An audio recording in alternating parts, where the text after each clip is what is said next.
สดีทุกคนยินดีต้อนรับทุกคนเข้าสู่ช่องของกุ๊กกิ๊กซันและน้องซันเด้อมื้อนี้กุ๊กกิ๊กจะพาทุกคนไปลิ้นกลางบ้านแต่ว่ามื้อนี้ฮัน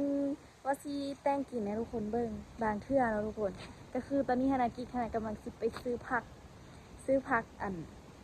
เดียวก็ว่าผักยอดมกบวบทุกคนบ่แม่นผักยอดมักและกิ๊กฮันสิพาทุกคนไปเฮ็ดออดต้นหนูเพราะว่าอันแม่ป้าหันเอาหนูมาแล้วได้หนูหลายแล้วเพิ่นเอามาให้ทุกคนคือไปซื้อผักมาเฮ็ดหนูแต่ว่ากินขนาดที่กินหนูเป็นครั้งที่4กับตอนนี้บ่ฮู้ว่า4ได้พักบ่ถ้าบ่ได้พักก็คือสิบ่ได้กินก็สิย่างอ้อมไปทางนี้ไปเบิ่งไปแล้ว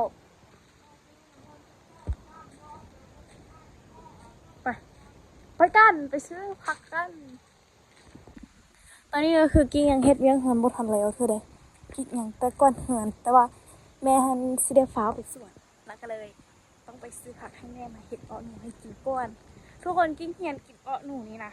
กิ๊กรู้สึกว่าตัวหนูนี่มันแซ่บมันมีรสชาติมันมีซิกเนเจอร์ของมันแต่ว่าหนูนี่กิ๊กสิกินแต่อ้อเพราะว่าอันอื่นบ่กินแต่ว่าบ่ได้กินหนูตัวเป็นๆได้เพราะว่ามันเละๆหนะเอาเลยบ่มักละเละๆว่าฉันบ่เคยกินได้เท่าเบิ่งแค่ซี่นะมันกระหูแล้วเนาะแล้วก็เลยว่าสิมากินเป็นเอาหนูแห้งสินะมันจึงเอาหนูแห้งที่มันกรอบๆนะมันจึงสิแซ่บคือน้ำสารนี่ว่าเนื้อบ่กวนเสียเป็นหลักเอาของไผของกูเด้อบ่มีก้อนจอนไปผู้พักอันนี้ไม่ป้อมบ่อยู่อ่ะกิ๊กสิเก็บผักอันนี้ก่อนกิ๊กกลับมาเรื่องเขาถ่ายคลิปแล้วเขาขอเป็นในคลิปเลยพอดยอดมันบอกหลายๆนึงเขาสิให้แม่มาขอเพิ่นดิพักอันเดียวพักตำนินเนาะพี่น้องแต่สิบอกอีแม่มาขอหลายแหงย้อนมากอันนี้ก็มีย้อนมากน็อตแต่ว่าบัวย้อนมากน็อตคิวหูเขาต้องย่างไปซื้อมันแล้วเขาก็มาแวะซื้ออันนี้น้ำเพิ่นแล้วเพิ่นยุ่งหน่อยหรือว่าโทรให้แม่โทรหาเพิ่นพาย่างมาทางวัดพี่ทุกค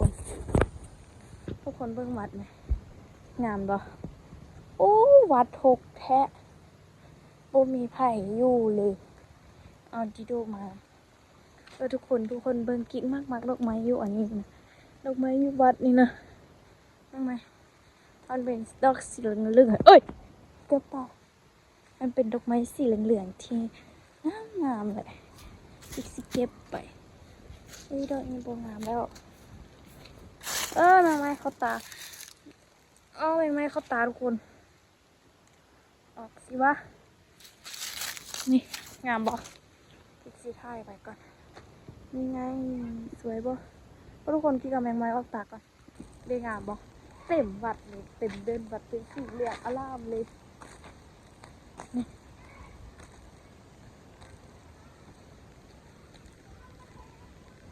งามบ่ทุกคนมันคือดอกเนี่ยงวะบุกมูซื่อมันแต่ว่ามันงามเลยไปเอามาฮอดแหนเพิ่นเอาถามเขาเนาะเพิ่นมีเงินเฮาบ่ไทเกอร์มาลินน้ำผู้เศร้าเสลิกเหียนมานี่บ่เห็นเศร้าเลยเด้นี่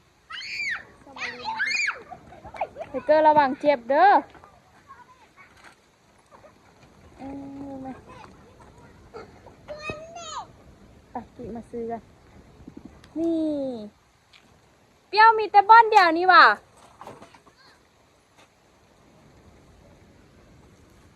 ฝากอันไว้ก่อนติดยอดบักอึก่อนเก็บแนวได้วะแนวนี้ว่ะแล้วเอาใบมันไปพร้อมว่ะใบมันเป็นกินหมดนี่ไงมารักของเพื่อนว่ะขอเพื่อนละ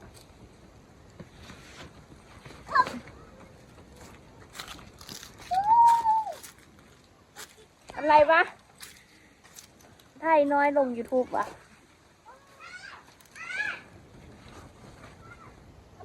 ไทยวะฮะเรียกกี่เก่าอยู่วัดนะดิงามวะอ้าวจับของเพื่อนให้เดี๋ยวซะ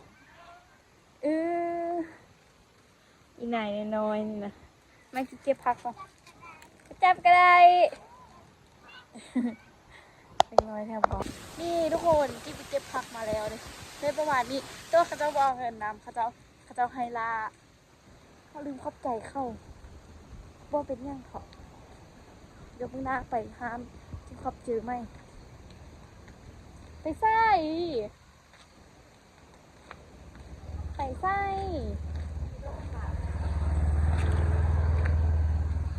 อีเมียก่อนเด้แม่พักแม่ป้อมงามเลยพักกันพักตำนินว่ะ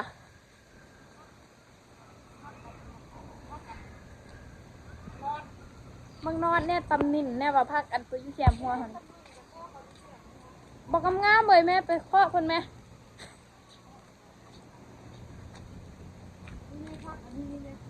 พักอันเดียวแม่พักอันเดียวนี่มากเลยก็มันก็มีมะเพ็ดอยู่อ่ะแม่มันเป็นมากกันเด้เดียวดอกได้ซองดอกเสียงรถใหญ่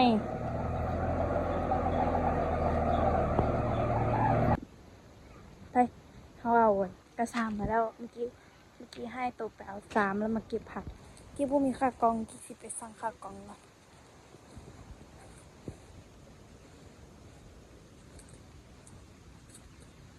แม่ข้องแม่ป้อมงามแท้ก็แม่บอกไงเลยอีแม่ไปใช่ละกลุ่มผู้เดียวก็เป็น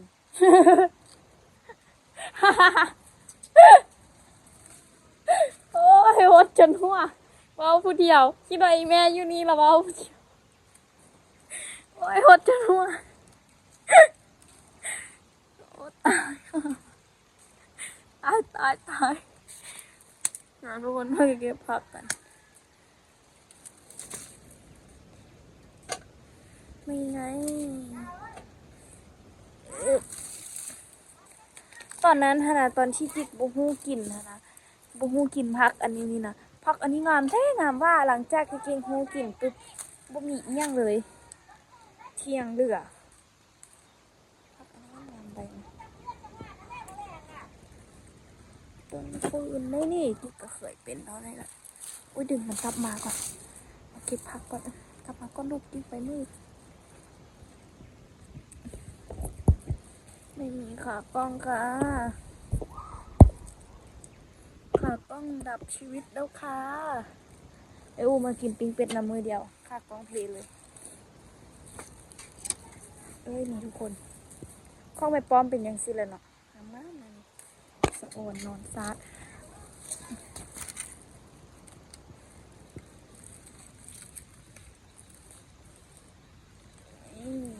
บัดระบบว่าอยู่ทางนี่ทุกคนมันกลิ่นได้เลยมันเห็ดแซ่บมันเห็ดเห็ดแกงอีกอย่างนี้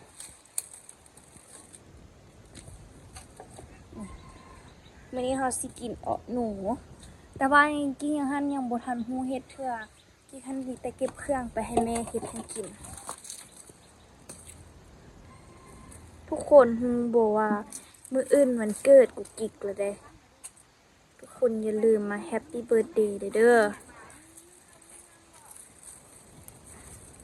ปีนี้บ่ขออย่างไร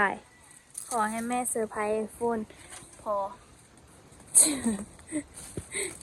ทุกคนกิ๊กสิเราเอียงให้ฟังเด้อโทรศัพท์กิ๊กนี่นะทุกคนคือกิ๊กนอนอยู่บ่แล้วกิ๊กค่ะนะอันซีเปิดเบิ้งโมงลึกนึงเขาเนาะซีเปิดเบิ้งโมงว่าจักโมงแล้วเนาะสินะเอามือไปค้ำเบิ้งโทรศัพท์ดูดมือเกือบตายค่ะบนนอนทุกคนแต่ว่าก็กลับมาได้เนาะเขายังมีสติอยู่ดึงมือออกมาไวๆหนึ่งเกือบตายดูดกิ๊ก3 เทื่อละโอ้แม่อยู่นี่แม่เมื่อกี้นี่นะอีแม่ไปอยู่ละอันเราคิดว่าอีแม่ยังอยู่นี่เขาลมเนาะอีแม่ไรหดย่างกันไอ้หดหัวเขาแม่พักกันเดี๋ยวอีกเกาะเด็กสำนีบ่แซ่บน่ะบ่นะพักอันนี้บ่ไล่บ่แซ่บแม่พักพุ่มกับเสื้อใดวะ ใจวะไล่ละประสัดไปหามาเก็บอันยอดดอกหอมบัวเลยให้มันสตรอเบอรี่หอมเป็นกินหรือบ่แล้วก็ซีเก็บอันพักนอกฮะเอาไปให้แม่กลับเพราะว่ามันคือสิแซ่บนี่ทุกคนดอกหอมบัว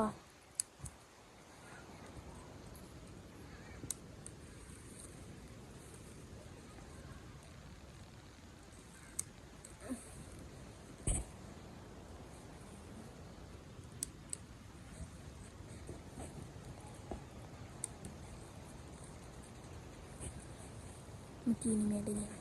แม่หายคักแม่ได้ยินว่าไฟสดเอามันโล่ๆเลยทุกคนจักกิ๊กเฮ็ดคลิปไปนี้บางคลิปมันก็ได้ยินดีบ่หรือว่าบ่ดีทุกคนบอกคลิปให้เด้อเพราะว่าใหม่โทรศัพท์ผีแต่ว่ากิ๊กบ่อยากทิมกันบ่อยากทิมโทรศัพท์หนูรักมันมากเลยเข้าเรื่องเขาเก็บอันนี้สีหลายๆเนาะแน่น้อยนึงเพราะว่ามันจะเพิ่มความหวานให้กับตัวนูของเฮาเพิ่มซิกเนเจอร์มีดอกของมันละแบบเฮากินนะมันสิกัดกรุบกรุบกรุบนะ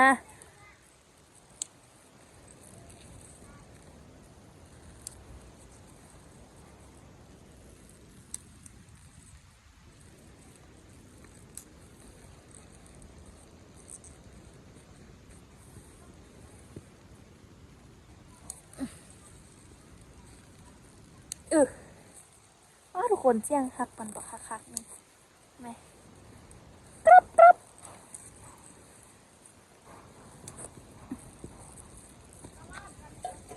พอละ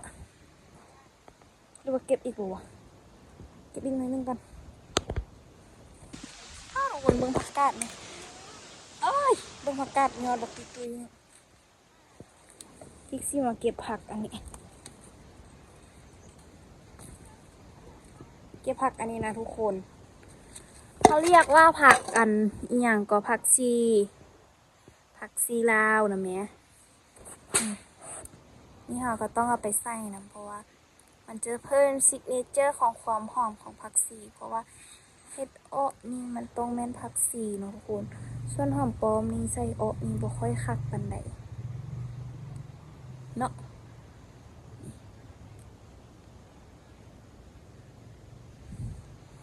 ผักที่มันเป็นหอมนี้ส่วนหลายเขาแต่งกินนี่เขาสิได้ใส่มันเนาะคือหอมปลอมกับหอมบัวนี่นะเขาต้องได้ใส่มันเขาขาดมันบ่ได้นอกจากที่ยามมันอึดแท้ๆนะยามที่มันราคาแพงแท้ๆ2 ยอดกะ10,000 5,000สินะยามนั้นท่านซื้อบางเทื่อท่านก็ซื้อมากับกุ้มเอาดนเพราะว่าใส่เล็กๆน้อยๆเพราะว่ามันแพงผักอันนี้นี่แม่นี่นะแม่เราให้เด็ดเอาเพราะว่ามันเจ็ดจึงจะได้กินโดนคิ้วแห้งเถอะวะ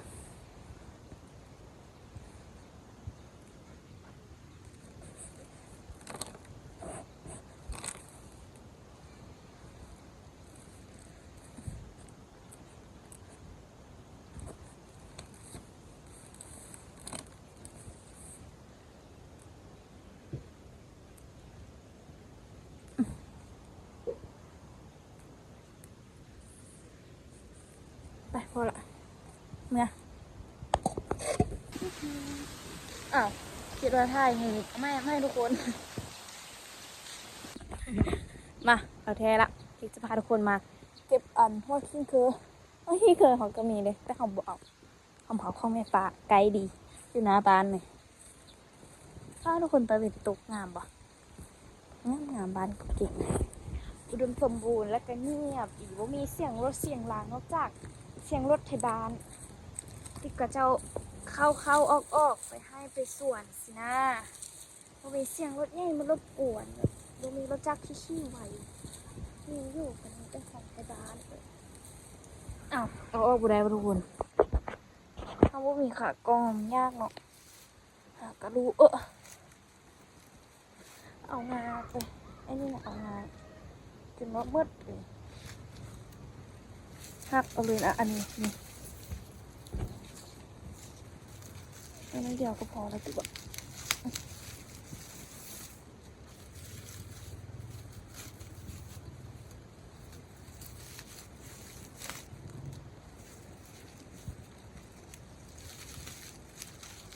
พอละทุกคนไปให้แม่ก่อนมาทุกคนเก็บมาแล้วล่ะให้แม่ซ้อมให้ซ้อมยอนมักอึ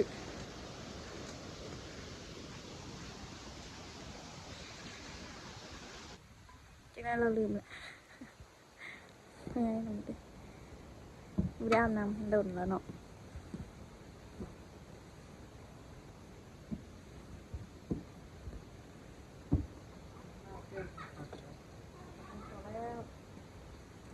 เจอผักไก่ลายแซ่บดีอ่ะแม่ว่ามีมักปีนำเอาบ่แซ่บด้วยเสื้อมักปีกับนมมีความอ่อนๆของมัน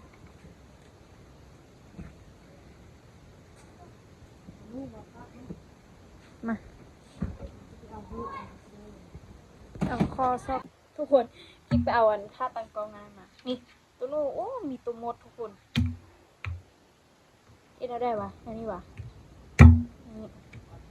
อันนี้วะอีเท่าได้วะคือหยาบแท้โอ้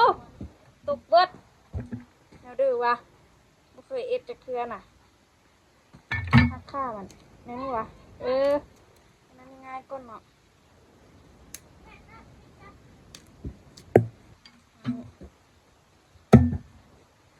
สร้างเลยมาตู้เอาไปกระเด้อกวนในเหือนวะถ้ากวนในเหือนเราไม่ต้องกวนเขากวนเองเป็นกลิ่นอยู่บ่วะที่ปุ้งเห็ดนะทุกคนแต่ว่าเขาก็แหนเห็ดเอาโอ้ตกจนเบิด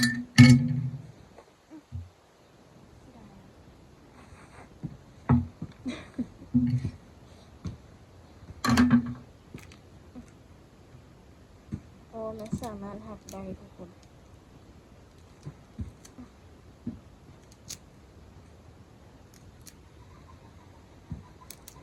เรามากินหนูกันนะคะโอ้เจ็บแผลเราต้องเฮ็ดตอนง่ายหลายเพราะว่าเดี๋ยวพ่อสิได้กินคนเดียวเรายอกซื้อเด้อพอเฮ็ดตอนง่ายเพราะว่ามันมีในเดียวนะ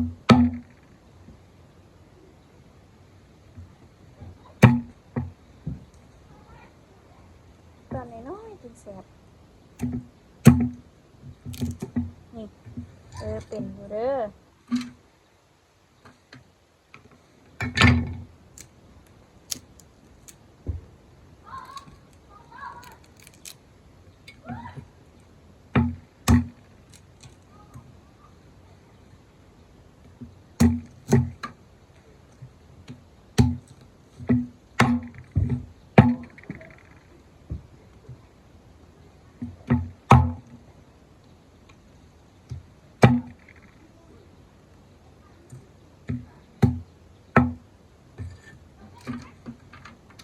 เมนู3 โต๊ะ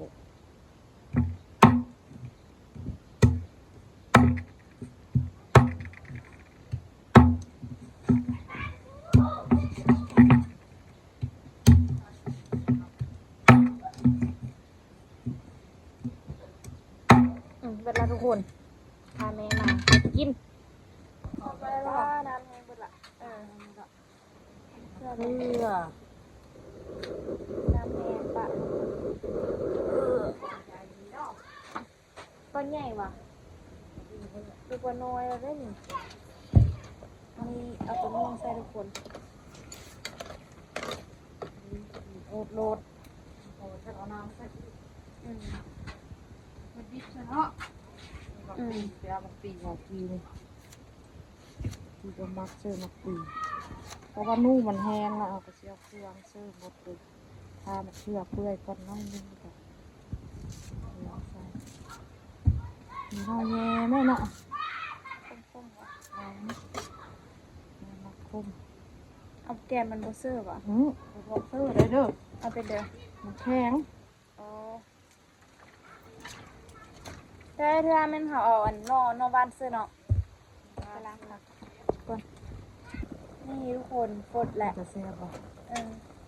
เขาเอาอันนี้เสื้อ มา เป็น ปีซุยบ่ได้ มาปีเสื้อถ้าปีดูบะคมเหรอ บ่ปีกล้วยเลยกินแล้วจะ ถ้าปีทุกคนเอาพักมาเสื้อเลยน้ำแห้งใช่ไหม ออกมันแอบอยู่นี่แหละเขาล้านเลย เอาล่ามนี้ทุกอย่างต้องเละเลยเนาะ เอาล้านมันขึ้นฮอตเอาล้านมันล่วงเขาบาง เอาไปกิน แล้วมันน้อยโพแทอะไรละน้ น้อยเองก็มีเองเลย ำเสื้อผักสิเกลือเนาะเอาผ้าน้ำมาใส่ก้อน มาทุกคนสุกละไรแม่เสียมาเผ็ดออกมาตำทุกคน เพราะว่าเขาใส่มาปิดดี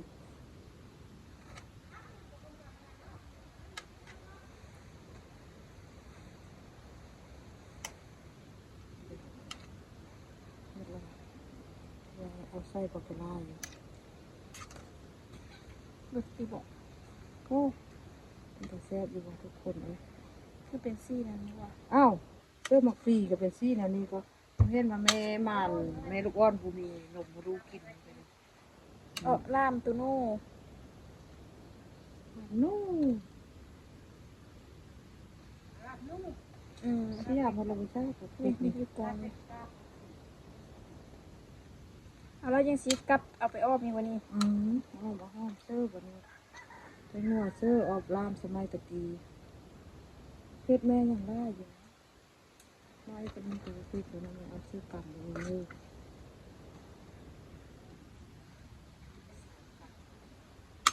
ชอบมาเพชรเลย ดูดิ